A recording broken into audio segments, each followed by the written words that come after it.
నమస్తే, welcome to Sakshi cinema. This is Shahida. 2026 mega ఫ్యామిలీకి బాగానే కలిసొచ్చినట్లు కనిపిస్తోంది. సంక్రాంతికి మనశంకర వరప్రసాద్ సినిమాతో వచ్చిన చిరంజీవి చాన్నాళ్ల తర్వాత అద్భుతమైన హిట్ కొట్టారు. జనవరి చివరి రోజున చిరు మరోసారి తాతయ్యారు. రామ్ చరణ్, ఉపాసన దంపతులకు ట్విన్స్ పుట్టారు. అంటే డబుల్ హ్యాపీస్ అన్నమాట. 2-3 రోజుల క్రితం ఈ న్యూస్ తెగ వైరల్ అయింది. అదే టైంలో చిరు గతంలో మెగా వారసుడు అంటూ కొన్ని కామెంట్లు చేశారు. ఇప్పుడు వాటిని తీసుకొచ్చి చిరంజీవిపై దారుణమైన ట్రోలింగ్ చేస్తున్నారు కొందరు. వీటిపై మెగా కోడలు లావణ్య త్రిపాఠి ఘాటుగా స్పందించింది. స్ట్రాంగ్ కౌంటర్ ఇచ్చింది. మెగా ఫ్యామిలీలో ఇప్పటి జనరేషన్ లో దాదాపు అందరూ అమ్మాయిలే ఉన్నారు.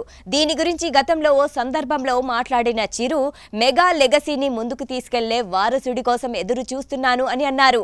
ఆ వ్యాఖ్యలపై ఇప్పుడు ట్రోలింగ్ చేస్తున్న కొందరు ఆడపిల్లలు, మహిళల్ని చిరంజీవి చులకనగా చూస్తున్నారని విమర్శలు చేస్తున్నారు. దీనిపై స్పందించిన లావణ్య ఇలాంటి చీప్ కామెంట్స్ ఊహించలేదని ఒక యూజర్ కి గట్టిగా ఇచ్చి పడేసింది. సాధారణంగా ఇలాంటి ట్వీట్లన్నీ పట్టించుకోకుండా వదిలేస్తాను, ఈసారి మాత్రం స్పందించక తప్పలేదు అంటూ మొదలుపెట్టింది. ఓ సంతోషకరమైన క్షణాన్ని ఇలా విషపూరితంగా మార్చడం చాలా నీచమైన ఆలోచన అంటూ విరుచుకుపడింది. చిరంజీవి ఫ్యామిలీలో మహిళల్ని, ముఖ్యంగా తన మనవరాళ్లని ఎంత ప్రేమగా, గౌరవంగా చూస్తారో ఈ విమర్శలు చేసేవారికి అస్సలు అవగాహన లేదు.